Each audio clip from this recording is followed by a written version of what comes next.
waa kan lay ñaan sax laa xamul. Elimane nag dafa sopp. Elimane Fall cinéma la maa ngi koy nuyu di nuyu ñoom Ibou Fall Bruxelles nuyu gars yi. heure ménage. au niveau national international.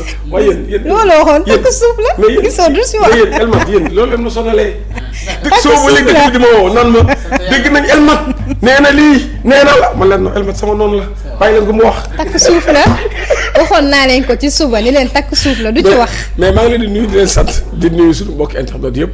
di ñu seetaan et puis tam gis naa gars yi ñu ngi continuer di abonné mais ma bëgg nag ñu yokk ko. waaw mais ci kanam tuuti tamit xam naa ne maag Chérif Ahmed Aïdara. dana mel ni mbàccum gerte. ci kanam tuuti tamit dinañ waxtaanee tamit Modou Lo ak sa waay jàkkaarloo bañ def barki démb dëkk bi xar na fële ca Canada. waaw lépp nañ leen ko mais Elmat dëkk bi yëpp a ngi lay laajte. léegi dañuy ñëw ci yéen kaay bu ñu ci paree ñu daanale ngay dikkal ni ci compte rendu Sa Thiès ak Modou Lo. kon yow bëggoo xaar. du ma xaar bàyyi ba mu pare revue de titre. da nga may jox ndigal ayca. mbokk dañuy dikk ci Direct News lu mu xëyee tey France l'économiste Jean-Yves Archer se prononce une dette de 4 000 milliards d'euros soigneusement passée sous silence. waay mbokk yi en tout cas li nga xamante ni moom moo nekk ci France moom xam nañ ne dëgg yàlla mooy pays bi ñuy coloniser français yi coule sous le poids de la dette publique qui constitue un lourd fardeau surtout avec une dette hors bilan mu ngi noonu mbokk yi gis ngeen ko loolu la xeetu yéene kaay Direct News ñu ngi ci coowal dette cassée ci Sénégal coow li lëmbal réew mi ex président bi fi def bàyyi fi alal ju takku ci ay bor waaye France moom it tamit ñoom it seen dette bi diis na lool toll ci 4 000 milliards d'euros donc loolu la dette nationale représente 270% du PIB 99% de dette au sens de Maastricht et 171% de dette hors bilan au sens des normes IFRS ak IPSA et que seule l'épargne citoyenne serait en mesure de faire face à une facture débitrice majeure donc di nga ci réew yu bëri dem lépp moom dañ koy def bu ko defee ñu mën a wéyal seen économie mbokk yi loolu la Direct News xëti yéen kaay jamono ji nga xamante ni Sénégal ñi ngi toll ci polémique gu bor bu ñu problème mu bor waaye bor bu ñu nëbb donc ci Sénégal ci loolu nekk comme actualité dañ ñëw ci enquête yéen kaay mbokk di ñëw ci affaire Cheikh Touré du rêve à la tragédie ndaxte day mbokk yi may bu pen yi du doy waar la parti faire des textes au Maroc dafa bëggoon dem texte ci Maroc jeune footballeur Cheikh Touré a été tué au Canada ñu rey ko maanaam xam nga rek gars yi des fois dañ lay wax ne kaay nga def test nekkati ay deal la ci biir ñu ñëw ñu faat ko mu ngi nii Cheikh Touré ses amis Momo et Bamba seraient entre les mains des mêmes arabiseurs les ministres des sports parlent de faux recruteurs qui ont poussé les jeunes dans le piège d'un réseau de trafic au Canada lu doy waar la xëy na ndeysaan dafa jàpp ne mën na football bëgg ñu recruter ko nekkati un faux recruteur nax na ko ba ñëwee ñu faat ko moo nekk ci image di présenter suñu condoléances à sa famille mais kon gars yi war nañ di moytu ñi nga xam ne ñoom ñoo nekk ci réseaux sociaux yi waaw di la wax ne la man Canada laa dëkk waaw am naa société nangam et puis am na ci yoo xam ne sax ci Elmat ci gàttal dafa xaw a yomb muy dëgg waaw na ko Sénégalais yi gën a moytu man chaque jour message yooyu di ñëw ci suma téléphone muy dëgg waaw mais caaxaan yóbbuwuma waaw L'As quotidien mooy ñëw ci libérer Farba Ngom marche pacifique ak Dakar la rue exige la libération immédiate de Farba Ngom moom le journal bi L'As quotidien xam leen na libérer Farba Ngom ay bay gars yi nee na libérer Farba Ngom waaw xam nga Farba Ngom nañu ko libéré ma ne waaw ba tey jii ñun suñu justice su réew li ñuy wax démb wax ko barke démb wax ko tey moom la ñuy waxaat suba dañ ko wóolu am ci moom confiance mi ngi doxal na ko nit yi doxal. yàlla na yàlla def jàmm. Pape Malick Ndour muscle son discours il faut 3 points de suspension renverser le gouvernement loolu doy na waar renverser le gouvernement de te ñi fal leen ci démocratie tamit loolu lu ñu war a xoolal la nga gis ne mbokki Modou Lo mooy waxati mu ne cette couronne n'est pas prête à aller dans d'autres mains. moom it dafa juum ci benn communication. bon nu mu juumee. parce que dafa wax benn wax boo xam ni. waaw Modou Lo. su doon man bokkoon naa ca staffam. waaw du ko wax. lu tax du ko wax. parce que nit ki li muy dem booy dem guerre li ngay xeexee doo ko wax. nu couronne bi pare bu pot joxe sama loxo. nga ne couronne bi ko sete dafa ni. waaw dafa am benn kaddu bu mu wax man moom laa lay expliquer. kaddu bi lan la. dafa ni Sa Thiès façon bi ngay bëree di parax soo ko defee ma daan la te ñëpp xam nañ ni Sa Thiès façon boobu du ko bëree contre Modou Lo yaa ngi dégg. mais Modou Lo ci lim koy woo noonu ñu xam nañu loolu poson la ci Sa Thiès jërëjëf le quotidien yéene kaay piégé et tué de faux agents recruteurs. ndeysaan Cheikh Touré. un destin gris yàlla xare àjjana.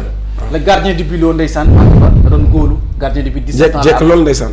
jógee fi dem Ghana foofu nag lañ ko dal di faat bu doy waar. Il a été assassiné après que sa famille n'a pas pu verser la rançon demandée par ses réviseurs. Deux autres jeunes joueurs entre les mains des kidnappeurs tey am na ñeneen ñaari joueurs yoo xamante ni ba tey ñu leen te les ministères des affaires étrangères annonce une enquête. Donc mbokk yi mu ngi noonu déclaration de les manifestations pour la libération de Farba Pape Malick Ndour dans le viseur de Pastef voilà mu ngi noonu ah.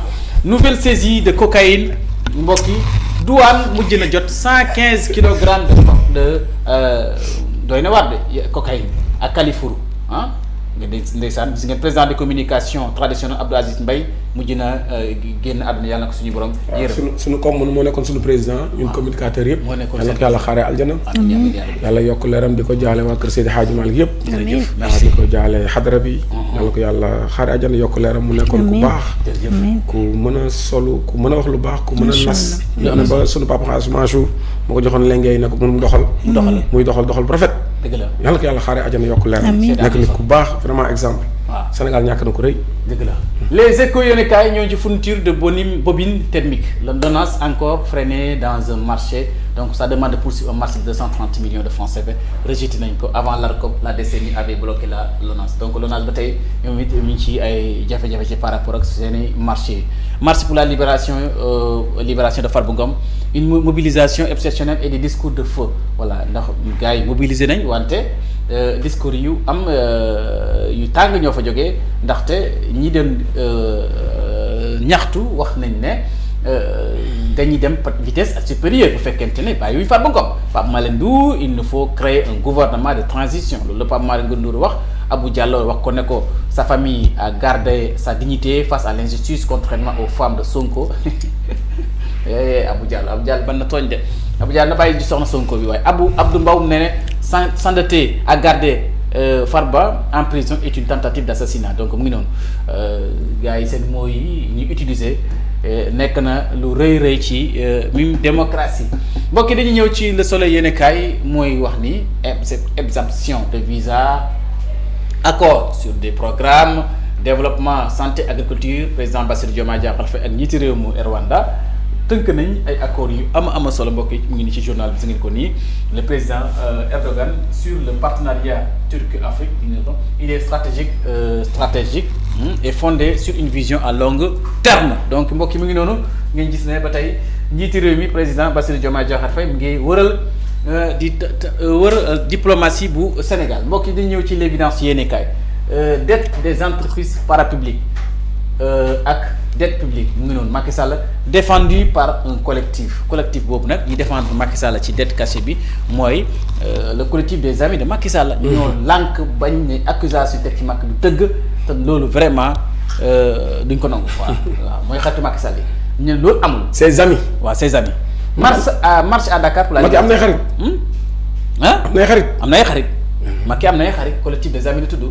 xarit yooyu ñu ne li ñuy teg ci teram bi dara du ci dëgg yooyu da ko dal xaalis lépp na waaye bu mu lebee dafa dal di ko investir dans ce pays des voix s'élèvent contre une détention politique ci ngeen ko bokk yaa ngoo attaque et république Pape Malick Ndour au cœur de la controverse donc mu ngi noonu ñu ñëw ci libération yéene kaay mbokk yi ñu mu xëyee tey horrible maanaam Cheikh Touré mi ñu fàtt ni yéene kaay mu ngi koy dal di ko expliquer mu ngi gis nii ñëw boobu Maroc ay faux texte lañ ko naxee jeune góol gardien la nëbb ko foofu Ghana Cheikh Touré ñu wax ay famem dal dina ko woo jox ñi yónni ñu 650 000 non seulement kidnappé nañ ko waaye woo famille bi ne leen yónni ñi 650 000 bon les malfaiteurs annoncent sa mort suite à un choc les blessures ouvertes visibles sur le visage donc ñu koy expliqué journal bi Libération yéen kaay lu triste la ci moom mi di Cheikh Touré ndaxte ñu bëri war nañ ci jàng ñi moytu ñi nga xam ne dañuy wax dañay recruter ak yooyu tamit jamono ji moo yàqu. L'info yéen kaay dañ ci ñëw ba tey ñëwaat na si Cheikh Touré revêt de gloire il a trouvé la mort loolu le jeune Bamba Di Momo risque de subir le même sort moom it keneen la.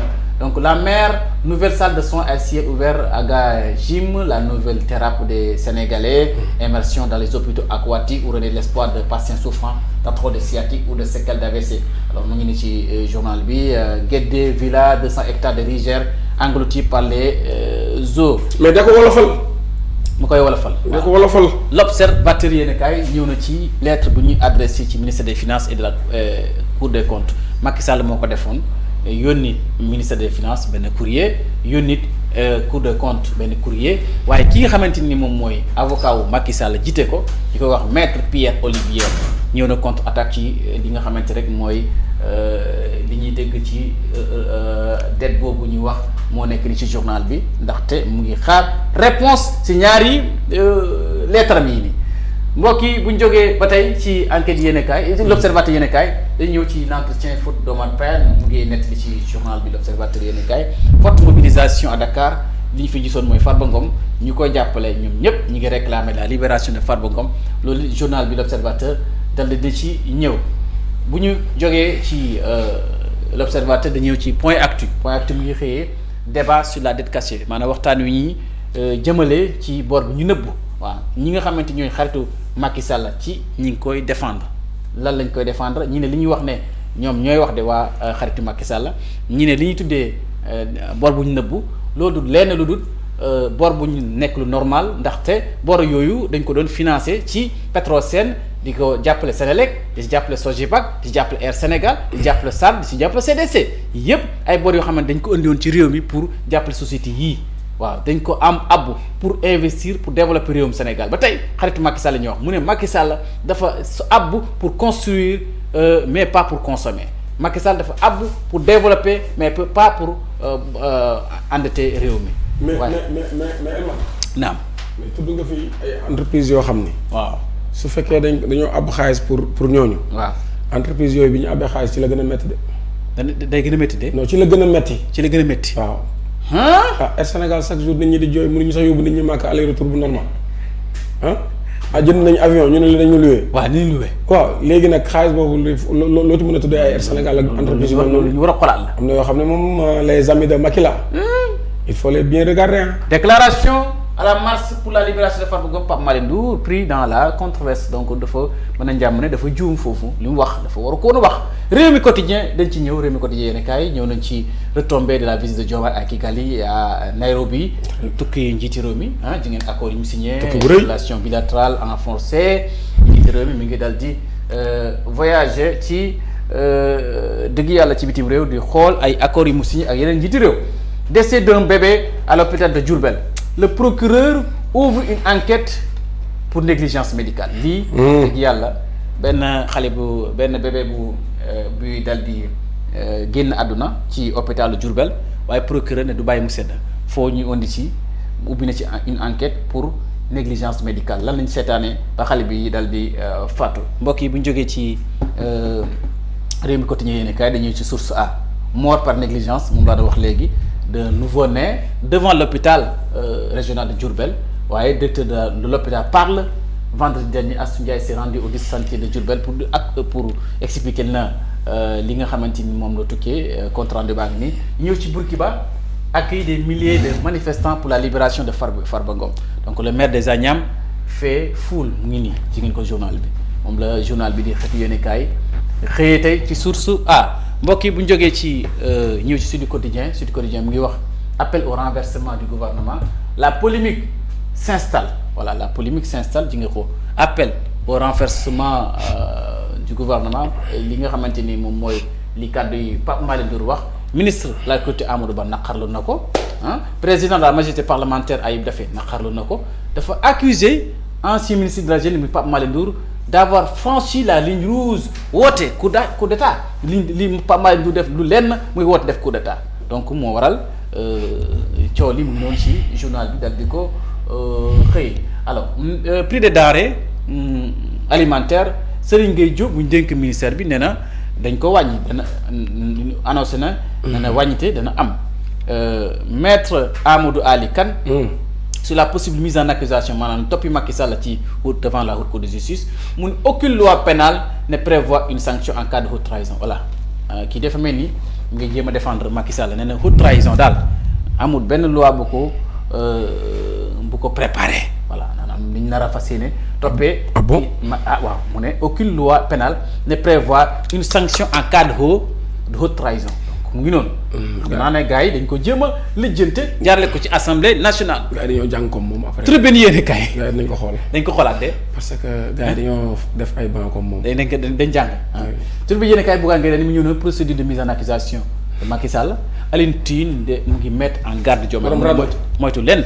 moytu leen dafa mel ni Alioune Tine àndu ci de. waaw mu ngi wax na daal Alioune Tine àndu ci de mu ne daal yooyu nañ ko teg ci suuf. parce que peut-être stabilité réew mi ak yooyu mu ngi noonu.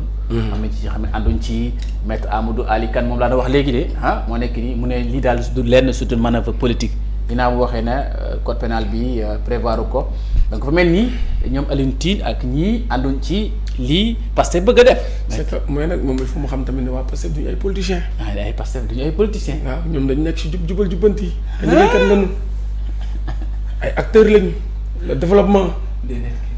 def action sur action lañ xam. waaw ñoom xamuñu politique ñoom liggéey lañ xam. xoolal ma loolu rek. en tout cas àll baa ngay tàkk. waaye yaa ngay taal rek. waaye yaa ngi taal ci Jean Michel. ma ngay taal rek. Jean Michel kenn Jean Michel. mi ngi taal rek de. Vox Populi yéen kaay d'avoir appelé à l'insurrection Pape Malick Ndour dans une tempête d'accusation d'appel au renversement du pouvoir ñu ngi ko koy tuumale mu ngi nii Amadou Ba mu ne comment un ancien ministre peut-il être aussi irresponsable pour demander de renverser un gouvernement. Amadou Ba ko wax nan lañ mën a imaginer benn ministre bu irresponsable di woote maanaam nañ daane gouvernement bu Sénégal ay dafay nous condamnons les propos extrêmement graves de Pape Malick Ndour qui appelle à un coup d'état. donc ay dafay wax loolu Pape Malick Ndour daal mu ngi ñëw na Moundiaye Cissé mu ne les propos de Pape Malick Ndour n'ont pas leur place dans notre démocratie voilà Moundiaye Cissé naqarlu na ko te bokk ci société civile bi kàddu Pape Malick Ndour daal amul place ci suñu démocratie loolu la wax nga njëgeen ñëwaat na journal bi ñëwaat na ci manifestation bu pour libération bu Farba Ngom ñëw mbokk yi Walf Quotidien yéene kaay APR ak Pastef moom la wax maanaam guerre bi diggante APR Pastef ci kàddu yi nga xamante Pape Malick Ndour génne na ko ak det caché bi nouvelle saison de Calas Amadou Ba Ayib Daffé accuse Pape Malick Ndour d'appel à l'insurrection l'ancien ministre de la jeunesse brandit une plainte pour diffamation mu ngi noonu da ngeen maa wax ne man maa wax ne coup d'état la woote mais damay dal di porter plainte contre Ayib Daffé ak Pape Malick kii Amadou Ba lutter contre la drogue dure 115 kilogrammes de cocaïne encore saisie à Kolda waaw bu léegi bu yàggee léegi drogue bi jeex de waaw nañ jàpp rek nañ di jàpp rek moom moo gën lutte première face à face au Canada explosif joute verbale diggante Modou Lo ak Sa Thiès Modou Lo ne ko tout le monde sait qui rira la dernière waaw ku ne dana xam kat ma ne sa ginnaaw incha allah Sa Thiès ne ko ce sont des gros ventres qui se sont toujours présentés à lui en tout cas waxu mais mbëri mën dégg nañ communication. en tout cas Modou Lo nee na ko. waaw. couronne bii. waaw. li ko fi samp. du ko fi jëlee wu ko fi. Sa Thiès na ko. waaw làmba ko fi samp làmba ko fiy jëlee. loolu da ko wax. non ñoom ñaar wax nañ wax yu garaaw. wax yu garaaw sax waaw. yoor yéen kaay mu ne attente à la structure de l'État moom la def à la une Pape Malick Ndour dans le collimateur de la justice Pape Malick Ndour dans la justice nga ko samp ndax est-ce que jëmul ci justice mu ngi leeral fii moom yor yooyu yéen kaay dëgg yàlla ne Pape Malick Ndour nekk ancien ministre lu mu kaddu yi mu wax exposé na boppam pour l'affaire poursuite judiciaire ci kaddu yi nga xam teg na ko mooy ne changement du gouvernement dal di installer une transition donc loolu dirigé ko par Macky Sall moom nag Pape Malick dafa bëgg Macky Sall trop maanaam bu ñu daanee nguur gi comme ni mu ko waxee ñun di Macky Sall mu continuer en transition kay Macky Sall mën na ko ji Macky Sall du militaire Macky Sall du militaire moom kay bu fekkee dañuy woote coup d'état Macky kay bu ñu ko jox réew mi Macky du militaire dëgg la dëgg yàlla mu nekk loo xamante ni daal livre rouge. réew mi daal jàmm lañ fi soxla. moom moo gën Cheikh Abdou Bara Dolly dénonce na le sang et le scandale du régime waaw livre rouge fi ñu wutee Macky ngeen livre moom li Afrique au cœur mais Cheikh Abdou Bara Dolly def na kii tête cachée du Sénégal cette sortie du FMI doit éteindre la polémique voilà donc mu ngi noonu. mbokk yi lii may ba. ñëwul tuuti ci diggante Modou Lo ak Sa Thiès. jërëjëf Elmat. waaw ma lay nuyu di nuyu Aïssa bu Serigne Babacar nuyu Abdou Fall ak sama gars yi nekk ci kii bi yëpp def nañu nag face to face bu neex. boo xam ni Balla Gaye 2 fekkee na ko. waaw Modou Lo it am na ñoom Petit Lo ak staffam yëpp dem mais dafa am ñaari enjeu yu am ci làmb jooju parce que waa kër Double Less ci wàllu mystique dañoo xam saraxu Modou Lo. xaw ma tax dégg nga wala déggoo ma waa kër Double Less. waaw dañoo xam saraxu Modou Lo. déedéet kay ci wàllu mystique. muy benn. deuxième bi Modou Lo nag nekk na koo xam ni changé na façon mu doon ngemboo jamono bi ko Balla Gaye di daan mooy bi ko Balla di daan lam daan.